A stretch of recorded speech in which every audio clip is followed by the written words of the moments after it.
How's it going, YouTube? This is the Aki H11s and I'm going to install this HID kit to my Ford F150, and you get the ballast. This is going to be to make the sensors not go crazy off your car, and everything is weatherproof so no water can get in or dust. And all these connections will be plugging into the same HID light bulb that you're looking at right here in the little blue casing. So of course the protective shield, I'm only taking it off to show you what it looks like, but obviously put it back on while I'm working on stuff. But I'm going to give you step by step so that when you have it, you know how to do it. So step number 1, take out the headlight. 10mm socket, unscrew it, 3 of them, pull the headlight out, and of course you're going to remove 3 plugs, just like so.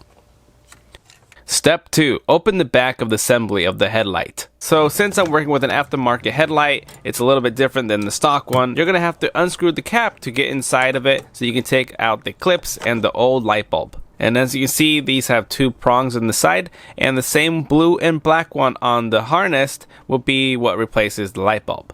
Step number 3, put the HD headlamp into the headlights. So we're going to remove the protective shield, and you're going to have to break that in order to get it off. And make sure you don't touch or ding up the bulbs. And I'm just going to unplug a couple things here so I can make it easier on myself. On my headset, it doesn't require a lot of twist, but yours will be a little lock into place. And then lower the clamps to fasten it down. Now the blue and black wire, you're going to plug the black into the black.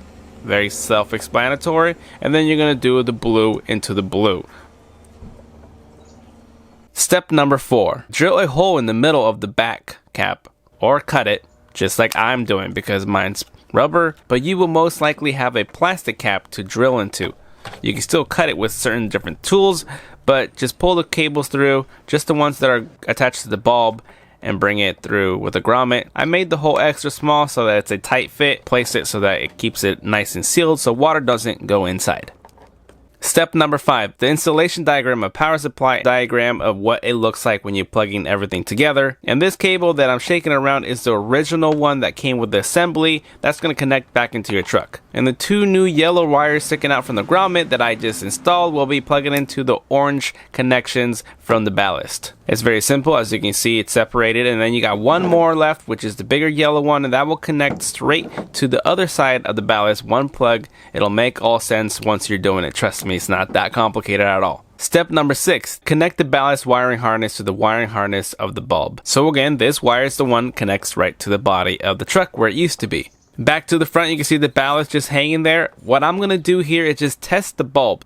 1, 2, and 3. You can't really mess it up as they only fit in their own sockets. Again, you don't have to do this, but I want to test it before I really bolt it down so I don't have to do more work. So the light turns on, and you can see that HIDs take a little bit to warm up, a few seconds, not like a whole minute or 2, just like maybe 20 seconds to warm up completely to 100%. And the new one is a white color. It's not blue, it's actually white. And lastly, step number 7, fix the ballast to any solid place in the engine room by using double-sided tape, fixing buckles or zip ties. So I'm going to remove the headlight since I didn't fasten it, and you can see that I found this spot. I'm going to use zip ties next to the holes where the headlight will go, but not blocking it. As you can see, I moved it and I tucked it into place, and it's going to be perfectly fine. It's secure. It won't move around or rattle if I'm driving over bumps. And now back to putting the actual headlight into place, where I'm going to screw it down so it's ready to be left alone and it's not going to move around. So that's how it is. Just those 3 screws back into place, and that's it.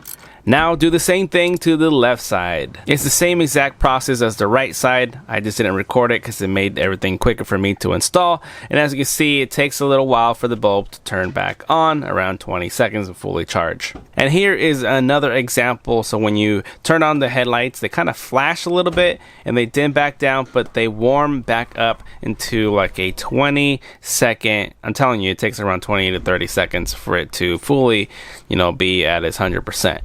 Now this street that I'm driving in has no street lights, so it's actually pretty dark. Now you can see that's how dark it is, and when you turn it on, a lot light from these HIDs.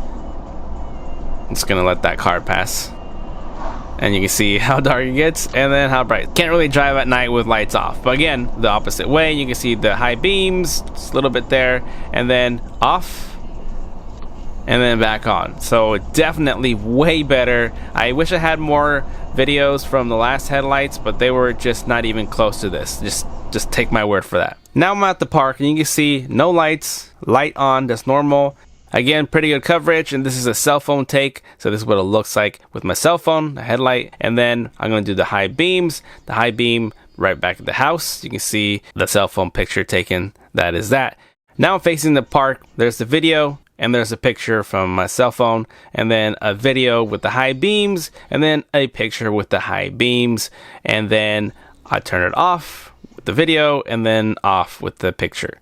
So you can see that it actually looks really good, and this is more video from my cell phone. As you can see that it does very well with the high beams, and then the regular running lights, and when it's off, that's a lot of light coverage you're gonna get out of these light bulbs. I'm happy about them, and I think you're gonna like them too. Okay, and here's the list when I bought it. There's a couple other things there, but let's click on that, and it kind of shows you a different thing right now, but it's pretty much the same thing. It just doesn't have the ballast, just the bulbs is what this one is. So you will have to find it. If it doesn't link you to it, you want to get the whole kit where it gives you something like this. Like for example, this is not it, but you want the whole entire kit to install it so you don't have any errors on your computer of your car telling you that the headlights are on or they're not working or they won't power it up as good. So let's say you want to get a different kind of HID kit. It's still going to be the same process what I installed on mine.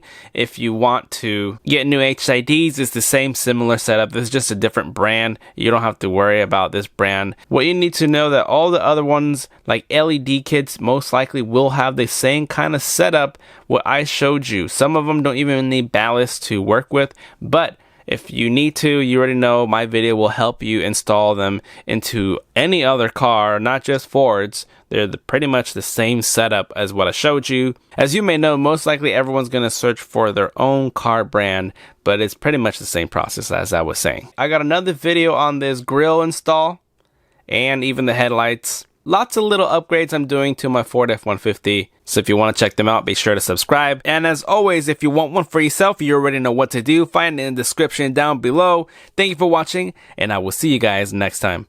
Later.